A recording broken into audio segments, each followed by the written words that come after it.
नमस्कार साथियों। शिक्षा शास्त्र की एक और क्लास में आप सभी का स्वागत करता हूं। मेरा नाम है निकेत। अगर आप चैनल पर नए हैं तो चैनल को जरूर लाइक सब्सक्राइब शेयर करें।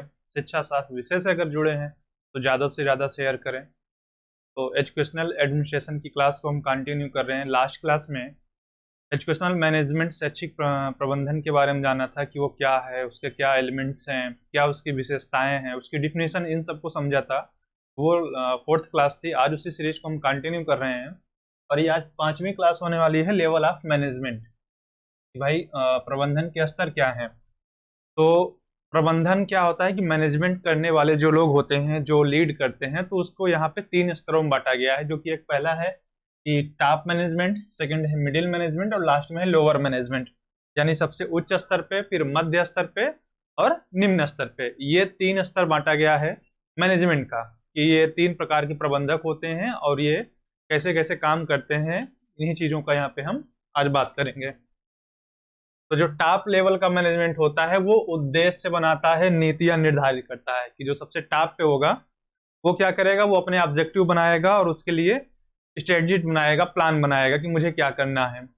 दूसरा होता है कि संगठन का मौलिक अधिकारी वही होता है, कि जो किसी इंस्टीट्यूट से अगर आप जुड़े हो तो उसका जो हेड होगा वही इसका क्या होगा, मेन अधिकारी होगा। सुप्रीम पावर कह लो कि वही यहाँ का होगा।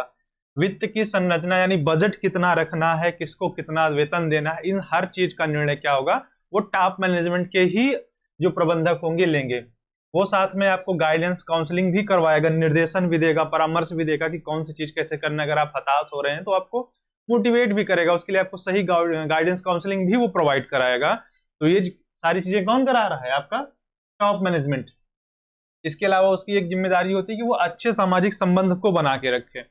इसका सबसे अच्छा एग्जांपल है कि देखो, जब कोई भी प्राइवेट स्कूल हो या गवर्नमेंट हो, तो वो ऐसी जगहों पे खोले जाते हैं कि जहां पॉपुलेशन ठीक ठाक हो और लोगों के बीच में घुला मिला जा सके। और वो कोशिश करते हैं कि लोगों के संबंध अच्छे बने हो। आजकल के स्कूलों को नहीं पता, लेकिन जब हम लोग पढ़ते थे फोर्थ फाइव में, तो टीचर्स क्या होते थे कि पर वीक सैटरडे या संडे तक सारे टीचर्स क्या होते थे कि इंडिविजुअली, जैसे कि मान चलो कि संस्था में 10 टीचर थे, तो जितने बच्चे थे उनके यहाँ वो खुद जाते थे, इंडिविजुअली जाते थे।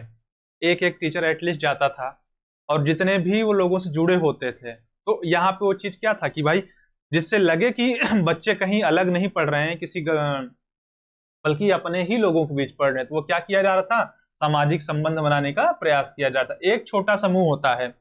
तो इसकी सब एक पॉइंट है कि जो मेन अधिकारी होते हैं, जो टॉप मैनेजमेंट का होता है, तो उसका जो ग्रुप होगा वो बहुत बड़ा नहीं होगा कि किसी जैसे ऐसे सुन लो, किसी कंपनी में देखा होगा कि या तो दो लोग पार्टनर होंगे या तो एक ही होगा टॉप, उसने अपने नीचे कुछ लोगों को रख रखा होगा, उनकी भी संख्या बहुत सीमित होगी। इसका एग्जाम्पल है, जैसे कॉलेज में क्या होता है, भाई प्रिंसिपल है, वाइस प्रिंसिपल होगा, ठीक है, और डिपार्टमेंट में एचओडीज होंगे या प्रॉक्टर। तो इतने 4-5 ही लोग होते हैं। तो वही चीज होता है कि भाई एक छोटा समूह होगा और ये प्रदर्शन स्तर के सुधार की सीमाएं तय करते हैं, कि ये एक लिमिटेशन तय रखते हैं कि मिनिमम लेवल मुझे इतना चाहिए। तो उसके लिए भी ये प्लान कर देते हैं कि नहीं, आपको इतनी परफॉर्मेंस लानी है एनी हाउ। तो ये था हमारा टॉप मैनेजमेंट, जिसमें 5-6 पॉइंट थे कि भाई उद्देश्यों को, संगठन का मौलिक अधिकारी होता है, बजट की आपको देखते हैं, गाइडेंस काउंसलिंग करते हैं, एक अच्छा सोशल रिलेशनशिप बनाने की कोशिश करते हैं, इनका एक छोटा सा ग्रुप होता है और परफॉर्मेंस में भी सुधार की बात करते हैं। तो ये हो गया हमारा टॉप लेवल का मैनेजमेंट। सेकंड पे आता है हमारा मिडिल लेवल ऑफ मैनेजमेंट। अब ये करते हैं, यहाँ पे मैंने शार्ट में टीएम लिख दिया है, मतलब टॉप मैनेजमेंट। तो ये क्या होते हैं कि व्याख्या करते हैं कि टॉप मैनेजमेंट ने जो रूल्स रेगुलेशन जो भी बना दी है उसको वो पहले क्या करेंगे, भाई एक्सप्लेन तो कर दो कि क्या उन्होंने बनाया है, नहीं तो आगे वाले जो लोअर लेवल के मैनेजमेंट है उनको समझ में क्या आएगा। तो इसलिए उन चीजों को पहले क्या करते हैं, व्याख्या करते हैं। फिर ये क्या करते हैं, वृहद निर्देशों की सूची जारी करते हैं कि अब क्या होगा। जब व्याख्या कर दी तो उसके जितने भी गाइडलाइंस हैं उसकी एक लिस्ट बना के वो सबके पास प्रोवाइड कराएंगे, उसको जारी कर देंगे भाई, कि कोई छूटा ना रह जाए कि हाँ यार हमें नहीं मिला ऐसा। उसके बाद क्या करते हैं कि क्रियान्वित किए जाने वाले निर्णयों में भागीदारी। एक्चुअली जो हमारा मिडिल मैनेजमेंट है यहाँ पे टॉप मैनेजमेंट से डायरेक्ट जुड़ा होता है, और ये क्या करता है कि जो वहां पे एक्शंस लिए जाएंगे, जो चीजें कि हाँ ये योजना होता है, तो इनकी भी साझेदारी होती है कि नहीं आप भी आके देख लो, देन हम आगे कंटिन्यू करते हैं। और ये क्या करता है कि लोअर मैनेजमेंट को प्रशिक्षण यानी ट्रेनिंग देने का काम करता है कि देखो ये मिडिल में है, तो एक चीज जान लो कि जो लेवल मिडिल पे होता है जहां भी, तो वो दो लोगों के बीच में हमेशा ब्रिज का काम करेगा, वो बताने की बात नहीं होती, वो अंडरस्टूड होता है। तो ये यहां भी जुड़ा रहता है और यहां भी जुड़ा रहता है। अगर इसको यहां से हटा दोगे, मिडिल लेवल को अगर हम हटा देते हैं, तो लोअर मैनेजमेंट तक बात नहीं पहुंचेगी और ये इनसे डायरेक्ट मिल नहीं पाएंगे। तो इसीलिए मिडिल लेवल का मैनेजमेंट होता है। तो ये क्या करते हैं, प्रशिक्षण देते हैं, पुल का कार्य करता है। और ज्यादातर जो कागजी कार्य होता है कि ऑफिशियल जितने भी वर्क होते हैं कि भाई ये वाले तो आदेश दे के चले गए, जो सबसे टॉप पे हैं, भैया हमने आदेश दे दिया, उसको पूरा करने की पूरी जिम्मेदारी क्या होती है, मिडिल लेवल ऑफ मैनेजमेंट की होती है। इसके बाद आ जाते हैं लोअर लेवल ऑफ मैनेजमेंट पे, जो हमारा ये होता है, ये क्या करता है कि दिन प्रतिदिन की क्रियाओं की योजना बनाता है। अब ये जो प्रबंधक होते हैं, ये डेली रूटीन की प्लानिंग करते हैं कि क्या क्या करना है, ये पर डे करेंगे, ऐसा नहीं कि आज बना लिया तो कल भी वही सेम चीज कंटिन्यू कर सकते हैं, नहीं, डेली रूटीन के लिए पर डे क्या करेंगे, एक्टिविटीज के लिए प्लानिंग करते हैं। यही कर्मचारियों के कार्यों को निर्धारित करते हैं कि जो अब इनके नीचे वर्कर होंगे, जितने भी वर्कर होंगे, उनकी जो कार्य है कि किसको क्या करना है, उस चीज को भी यही डिसाइड करते हैं।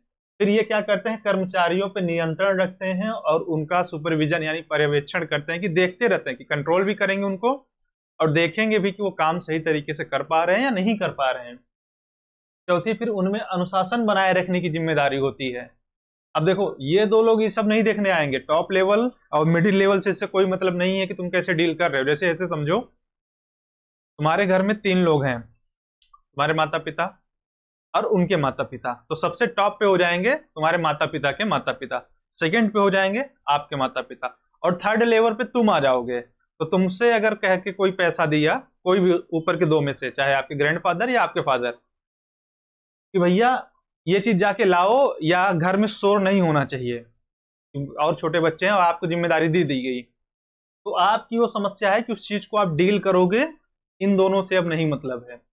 ये प्रबंधक कर्मचारियों के सीधे संपर्क में रहते हैं। तो अब ये क्या होता है कि जो वर्कर होते हैं यही डायरेक्ट उनसे जुड़े होते हैं और उनकी बात को बाकी दोनों लेवल तक पहुंचाते हैं। अगर ये नहीं रहे तो बात यहां तक तो आएगी नहीं। अब इस स्तर के प्रबंधक क्या होता है, अधिक सक्रिय और रहते हैं और एक्टिविटीज करते हैं। तो जो लो लेवल का मैनेजमेंट होता है वही ज्यादातर एक्टिविटी करता है, वही भी ज्यादातर एक्शन के रिलेटेड कार्यों में वही इन्वॉल्व होते हैं। और जैसे बता रहे हैं भाई, सहयोग स्थापित करना, भाई अगर हम दोनों के बीच में संबंध बनाना हो गया, संसाधनों का अनुकूलतम उपयोग करना, भाई इन्होंने बजट दे दिया, तुम्हें सामान मिल गया, अब इस चीज को यूटिलाइज कैसे करना है, ये बेचारे देखेंगे लोअर लेवल वाले कि हाँ यार अब मिल तो गया, अब इसको सही से यूज हमें करना है। और दिन प्रतिदिन की समस्याओं का समाधान भी इन्हीं को करना होता है।